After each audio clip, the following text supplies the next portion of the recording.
ಒಬ್ಬನು ಜೊಂಡಿನಂತೆ ತಲೆಯನ್ನು ಬುಗ್ಗಿಸಿಕೊಂಡು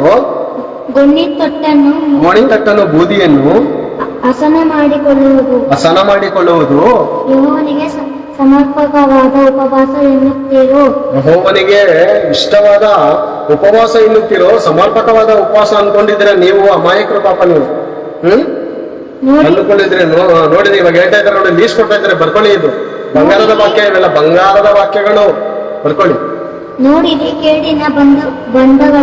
ಕೇಡಿನ ಬಂಧನಗಳನ್ನು ಬಿಚ್ಚುವುದು. ಯಾವ ಮನುಷ್ಯನು ಯಾವ ಸ್ಥಿತಿ ಹೋಗ್ತಾ ಇದನ್ನೋ ಗೊತ್ತಿಲ್ಲ ಪ್ರೇರೆ. ತಿನ್ನೋದಕ್ಕೆ ಆಹಾರ ಇಲ್ಲದೆ, ಉಡೋದಕ್ಕೆ ವಸ್ತ್ರವಿಲ್ಲದೆ, ಔಷಧಿ ಇಲ್ಲದೆ ಪ್ರೇರೆ ರೋಡಲ್ಲಿ ಬಿದ್ದಿರ್ತಾನೆ ಪ್ರೇರೆ.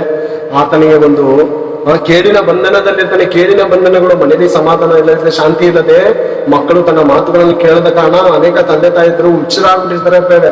ಮೆಂಟಲ್ ಆಗ್ಬಿಟ್ಟು ರೋಡಲ್ಲಿ ಪೇಪರ್ ಆಯ್ತಾ ಇರ್ತಾರೆ ಪ್ರೇರೆ. ಬಂಧನದಲ್ಲಿದ್ದಾರೆ ಅವರು. ಕೇಡಿನ ಬಂಧನಗಳು ಬಿಚ್ಚುವುದು